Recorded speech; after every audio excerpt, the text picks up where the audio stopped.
Hello, in this video we are continuing our discussion of section 4.2 on volumes. Specifically, we're talking about finding volumes of solids of revolution by using the disk method. Now, solids of revolution are formed when you take some sort of region in the xy plane and you revolve it around an axis. So let's say we are taking this shaded region here and we're revolving it around the x-axis. So then we would end up with something like this. And I know my drawing skills are simply amazing. If you want a better illustration, you can of course look at the lecture, or you can look in the book to see pictures that are shaded much better than what we have here. But we're taking a region, we're rotating it around an axis to form a three-dimensional solid. So the region that we have is described in the problem, and then we are going to use the disk method, which will be to integrate. We're going to have pi r squared. This r function will either be a function of x or a function of y, depending on whether we are rotating around the x-axis or the y-axis. And then, depending on whatever our variable is, we will integrate with respect to that. We're talking about areas of circles, so it's always going to be pi r squared. So in this case, the region that we are rotating is a region that's bounded by x plus 2y equaling 2 and the lines y equals 0, x equals 0, and the x-axis. So my recommendation when working through these problems is step 1 to start by sketching the region. This will help you figure out what your bounds of integration are and also what your radius function is. So we have, let's start with the simple curves. The line y equals 0, that's going to be the x-axis. We have x equals 0, that's the y-axis.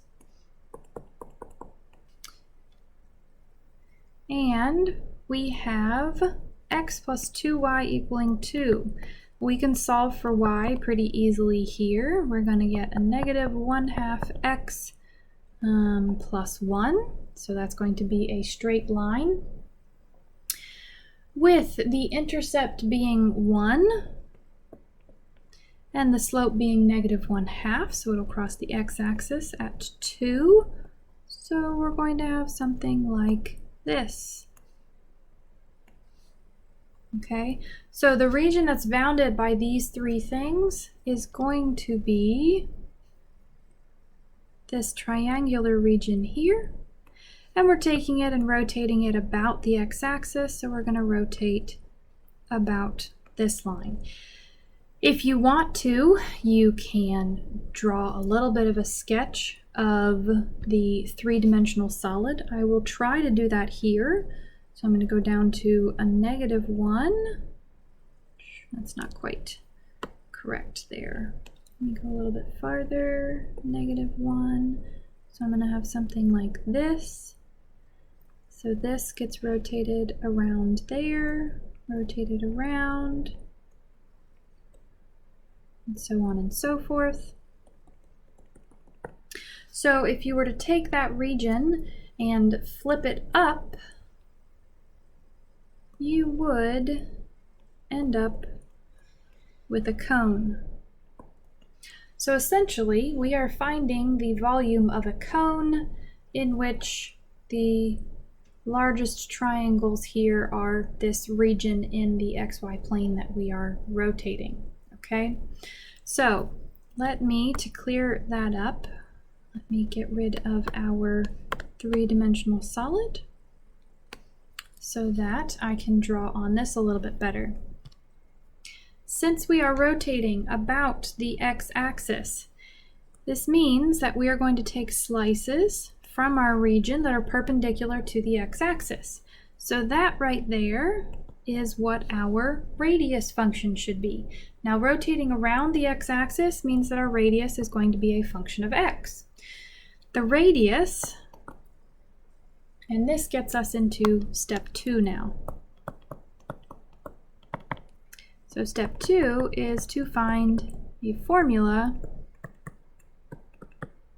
for the radius function. Well, the radius in this case, r of x, this is going to be the distance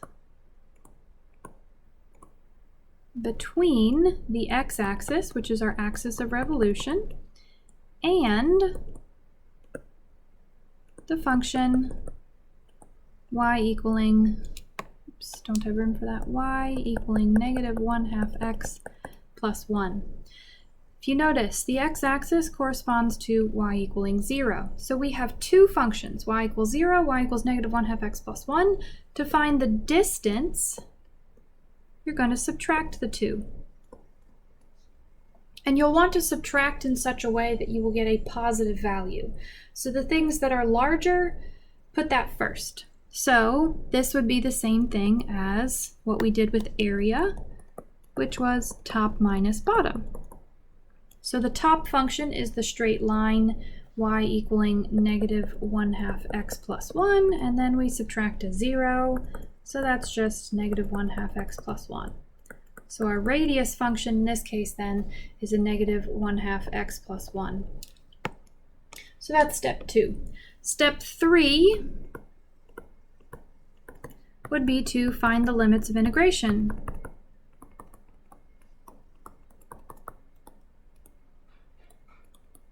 Since we are integrating with respect to x, we need to find the smallest x value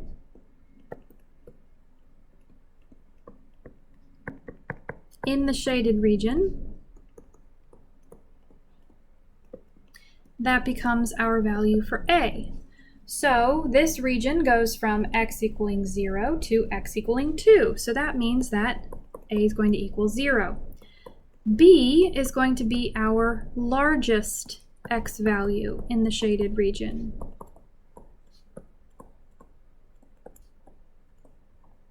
Which, as I said a second ago, our shaded region goes from x equaling 0 to x equaling 2. So B then is going to be 2. Step 4 then is basically plug into the formula to find volume. Okay, so integrate to find the volume. So volume is equal to the integral from a to b of pi r, which is a function of x in this case, squared dx. So we integrate from 0 to 2, pi. R was negative 1/2 x plus 1 squared dx. If you want to integrate here, you could do it a simple u substitution. The other option is to just use some algebra. I'm going to go ahead and do that here because I think that's the option that most students think of more often. So I'll pull the pi out. We're going to have a 1/4 x squared minus x plus 1, and then dx. So when we integrate, remember to multiply by the pi, we're going to have a 1/12 x cubed minus 1/2 x squared plus x. This all gets evaluated from 0 to 2. Plugging in our values, let's see, 2 cubed will have 8, so that's going to be 2/3. Minus 4/2, which is 2, then plus 2, and minus 0. Since plugging in our lower bound, they all go to 0. So the 2's cancel, and we're left with simply 2 pi over 3. This is an application problem, so we should include units if we have them at the end. We're talking about volume, so it's going to be cubic units. This wouldn't actually be necessary for full credit in this problem.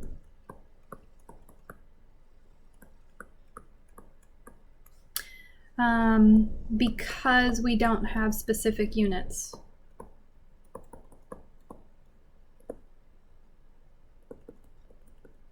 But if you are talking about a problem where you do have specific units, you need to remember to include them at the end. So my recommendation is to just always write units, whether you have specific ones or not. But the very minimum that you should have for your final answer would be 2 pi over 3. If you include cubic units here, then that just puts you at an advantage.